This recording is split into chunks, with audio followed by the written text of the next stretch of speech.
Hoy estaremos presentando la familia monoparental en Colombia.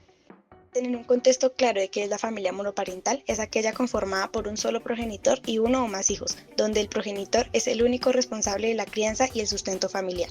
Estas familias pueden surgir por diversos motivos, como el divorcio, la viudez, la decisión voluntaria de tener hijos sin pareja o la ausencia temporal o definitiva del otro progenitor. Ahora vamos a ahondar en un contexto histórico de la familia monoparental. Las dinámicas familiares han cambiado de forma profunda en las últimas décadas. Hoy exploramos el origen y la evolución de la familia monoparental, sus retos y cómo la sociedad ha dejado de verla como una excepción para entenderla como una realidad diversa que requiere protección y reconocimiento. A finales de los años 60 y principios de los 70, en países como Estados Unidos e Inglaterra se vio un aumento notable de estructuras monoparentales. El cambio estuvo impulsado por transformaciones sociales, ideológicas y demográficas. Uno de los puntos claves para llegar a este término fue la menor tasa de nupcialidad, aumento de la cohabitación, más separaciones y nacimiento fuera del matrimonio. Estas tendencias condujeron a un crecimiento significativo de las familias monoparentales, especialmente encabezadas por mujeres. En Estados Unidos, las familias encabezadas por una mujer pasaron del 7% en 1960 al 19% en 1973, teniendo un incremento bastante notable. Con el tiempo, la visión de monoparentalidad dejó de verse como un fenómeno residual y se empezó a nombrar con términos más neutros y globales como el ne-parent families, familia de uno o dos progenitores, con el propósito de abrir la diversidad de formas monoparentales, eliminar estigmas morales y enfatizar el cuidado de los hijos en solitario. En España el concepto llega de forma tardía en la década de 1980, teniendo obstáculos sociales, culturales y políticos que mantuvieron una visión negativa durante el franquismo, pero la adopción del término monoparental se consolidó influido por valores tradicionales, la Iglesia y el régimen político, teniendo una fuerte influencia de la represión social y las sanciones contra las familias durante la época. En Colombia, la jurisprudencia ha avanzado desde la idea de madre y cabeza de hogar hacia la protección de la unidad familiar, reconociendo que el vínculo puede existir entre madres solteras, padres y otros parientes. La Corte Constitucional destaca la figura de madre y cabeza de hogar y, más allá de la etiqueta, la protección del interés superior del menor, reconociendo así que la familia monoparental es una variación de la familia tradicional y debe protegerse bajo los principios constitucionales, garantizando derechos de los hijos.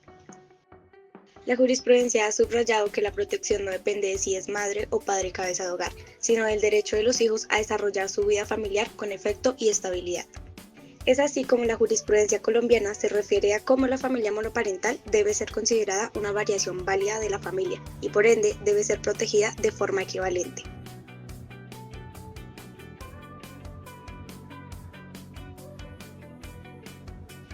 Con todo esto, el término y la idea de familia monoparental llegaron a la discusión pública y jurídica colombiana principalmente en los años 2000, acompañados de reformas que enfatizan el interés superior del menor y la protección de derechos para hijos de madres y padres cabeza de hogar. La articulación del concepto de familia monoparental en Colombia se intensificó en la década de 2010, en respuesta a la evolución de sentencias de la Corte Constitucional que fortalecen el derecho de los menores a una vida familiar estable, independientemente de si el núcleo está encabezado por una madre o un padre. Por último, en este contexto histórico, algo para destacar es que en Colombia la Corte no determinó inmediatamente lo que era la familia monoparental, sino que esta fue desarrollándose desde la idea de la madre y padre cabeza de hogar, como se desarrollan en la sentencia T-247 de 2012. Pero esto es un tema que se llevará a cabo en el desarrollo doctrinal que evidenciaremos a continuación. La familia monoparental ya no es un caso aislado. En Colombia es una realidad que ocupa un lugar central en el marco jurídico, político y social. Hoy exploraremos cómo la doctrina y la jurisprudencia han evolucionado para proteger la dignidad, la igualdad y el interés superior de los menores en un contexto de diversidad familiar. La Constitución de 1991 establece a la familia como pilar fundamental de la sociedad y admite la diversificación de las estructuras familiares. Los artículos 5 y 42 son destacados en este marco de protección, reforzado por la Ley 1361 del 2009, que crea mecanismos para la protección de la familia. Además, Colombia se vincula a tratados internacionales que fortalecen derechos de la infancia, como lo son el Convenio sobre los Derechos del Niño y el Pacto Internacional de Derechos Civiles y Políticos, ratificados y susceptibles de remisión o recepción en el derecho interno. La interpretación contemporánea propone un enfoque de derechos humanos que sitúa al menor en el centro, sin ignorar la autonomía de las familias monoparentales. La jurisprudencia ha evolucionado desde un modelo centrado en la estabilidad formal hacia uno que prioriza el interés superior del menor y reconoce las realidades de las familias monoparentales. La custodia ya no debe verse como una desventaja para madres o padres solteros. Se busca una ruta de estabilidad, desarrollo integral y apoyos cuando sean pertinentes, considerando las condiciones económicas, sociales y de cuidado.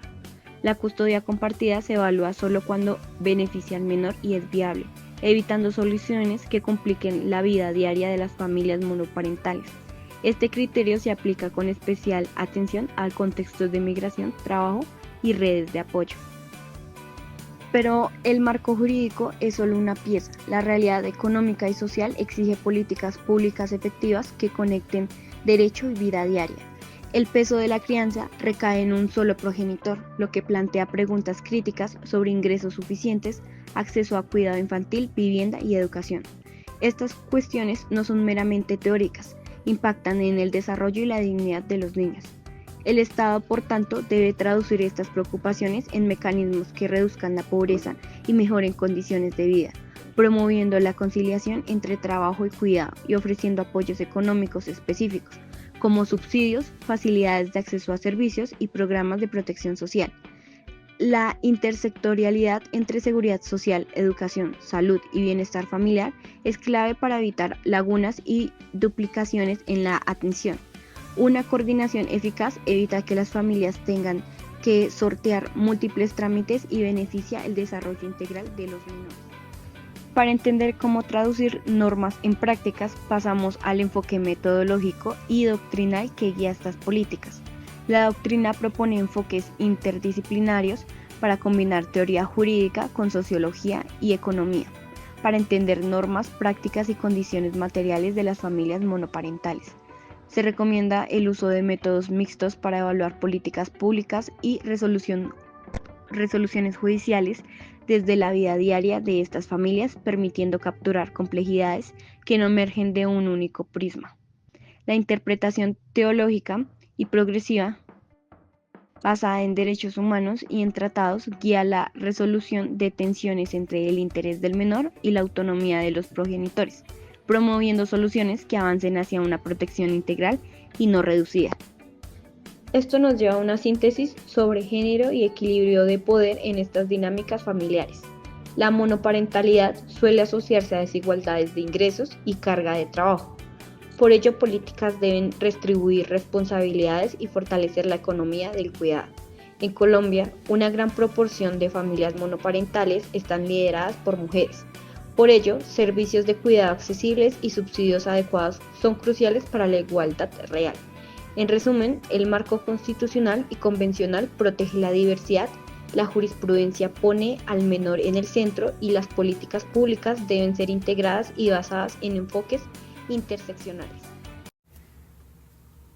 Hablando un poco más sobre la protección constitucional de las familias monoparentales en Colombia, pues tenemos algunas sentencias clave de la Corte Constitucional. En la sentencia T-1039-2003, la Corte empleó el concepto de protección especial. Dijo que no debía limitarse solo a las madres cabeza de hogar, sino que también debía incluir a los padres que asumen por completo la responsabilidad del hogar. Así se garantizó un principio de equidad de género dentro del programa de estabilidad laboral conocido como retén social.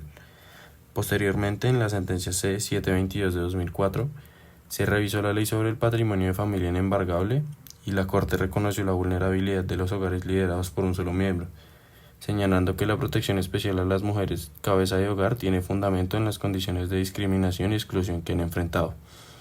Esta decisión reforzó el deber del Estado de garantizar asistencia social y priorizar la situación de las familias monoparentales, especialmente las encabezadas por mujeres.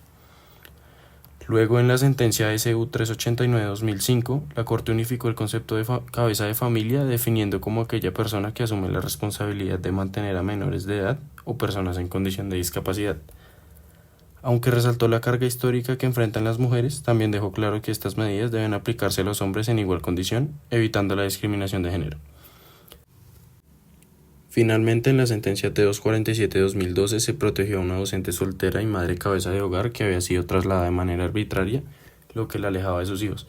La Corte consideró que la medida vulneraba el derecho a la familia y el interés superior de los menores, ordenando garantizar nuevamente la convivencia familiar. Dándole continuidad al análisis jurisprudencial, seguimos con la sentencia T427 de 2012. Este caso se relacionó con la pensión de invalidez solicitada por una persona con discapacidad congénita. La Corte Constitucional destacó que el accionante no tenía recursos propios y dependía económicamente de su madre, una mujer de avanzada edad. Al negar la pensión, no solo se afecta el derecho del joven, sino también el mínimo vital de todo un hogar. La Corte concedió la tutela, reiterando que las personas con discapacidad y sus familias son sujetos de especial protección. Este fallo refleja cómo la vulnerabilidad de un hogar monoparental exige medidas reforzadas de amparo. En segundo lugar, está la sentencia 292 de 2016. Aquí, la Corte analizó los diferentes modelos familiares reconocidos por la Constitución y por la jurisprudencia, bilaterales, ensambladas, extensas y monoparentales. El aporte central de este fallo es que reafirma que todas las familias merecen la misma protección constitucional, sin jerarquías ni discriminaciones. De esta manera, la Corte consolidó la idea de que la familia monoparental es tan legítima y digna como cualquier otra forma de organización familiar. La siguiente sentencia en mencionar es la T084 de 2018. Este caso trata sobre la estabilidad laboral reforzada o retén social, aplicada a una madre cabeza de familia en una entidad pública. La Corte precisó que esta protección no opera automáticamente. Es necesario demostrar la custodia de los hijos y la falta de alternativas económicas reales. No obstante, cuando se acreditan estas condiciones, la jurisprudencia otorga una protección especial para evitar que la pérdida de empleo afecte de manera desproporcionada a un hogar sostenido por una sola persona.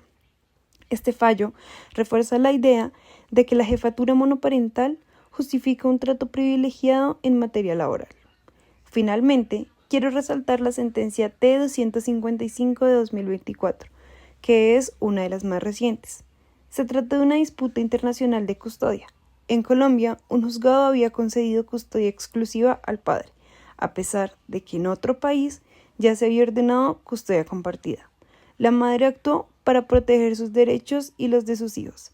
La Corte Constitucional revocó la decisión local y ordenó reevaluar el régimen de custodia, privilegiando desde el inicio la custodia compartida, siempre en función del interés superior del menor. Este fallo es significativo porque evita que la familia monoparental se configure como consecuencia de sesgos procesales o de género, y porque enfatiza que la custodia no debe concedirse como un premio para uno de los padres, sino como un instrumento para garantizar el bienestar y el desarrollo integral de los niños. Para concluir, estas sentencias nos muestran cómo la Corte Constitucional ha fortalecido de manera sistemática la protección de la familia monoparental. Cada fallo aborda un ámbito distinto, como pensiones, igualdad de modelos familiares, estabilidad laboral y custodia judicial. Pero todos coinciden en que la familia monoparental goza de la misma protección constitucional que cualquier otra. Además, se destaca que estos hogares, por su especial vulnerabilidad, merecen medidas de amparo reforzadas, siempre bajo el principio de interés superior del menor y la dignidad de la familia. Así se finaliza la intervención del análisis jurisprudencial, dándole paso a la perspectiva de derecho comparado en la familia monoparental. Este modelo familiar está cada vez más presente en nuestras sociedades y el derecho de cada país lo regula de manera distinta. Por ello me encargaré de explicarles, según cada país de América Latina, Europa y Estados Unidos, cómo regulan y si reconocen o no por una ley este tipo de familia. Vamos a ver cómo se reconoce y qué beneficios existen en algunos países. En el caso de Colombia, no hay una ley exclusiva, pero la Ley 1361 de 2009 reconoce la diversidad de estructuras familiares. Más clara es la Ley 1857 de 2017, que busca apoyar a los padres únicos en medidas como horarios laborales flexibles, permitiéndoles dedicar mayor tiempo y calidad de vida a sus hijos sin perder estabilidad en el trabajo. En México, la Ley General de los Derechos de Niñas, Niños y Adolescentes reconoce a las familias monoparentales y les da acceso a becas, guarderías, programas de alimentación escolar y vivienda. Incluso en algunos estados existe un registro especial de familias monoparentales para agilizar el acceso a estos apoyos. En Argentina, estas familias son vistas como un grupo vulnerable dentro de las políticas sociales. Por eso reciben la asignación universitaria, además de subsidios de vivienda, asistencia alimentaria y prioridad en programas de empleo, especialmente para madres solteras o viudas. En Perú no hay un registro específico, pero sí se incluye a las familias monoparentales en el Código de los Niños y Adolescentes y en programas sociales, sobre todo cuando se encuentran en situación de pobreza. En España, el FMI está en aumento. Los beneficios incluyen prioridad en vivienda protegida, ayudas escolares, permisos laborales más flexibles y deducciones fiscales. Para acceder en muchas comunidades autónomas es necesario inscribirse en el registro de familias monoparentales. En Francia, este tipo de familias recibe una amplia protección social, subsidio de apoyo alimenticio, ayudas de vivienda, beneficios fiscales y políticas que buscan facilitar la conciliación laboral. En Estados Unidos, para concluir, no existe un reconocimiento legal específico de la familia monoparental, pero sí existen apoyos económicos importantes, como el Child Tax Credit y el Earned Income Tax Credit, además de cupones alimenticios, subsidios de guardería, programas de salud pública. Y ya finalmente, como vemos, pues la protección a la familia monoparental varía mucho entre países y entre cada continente, pero sin embargo se encuentran algunas similitudes, algunas semejanzas entre cada país. En algunos hay leyes y registros formales, en otros los apoyos llegan a través de programas sociales o beneficios fiscales.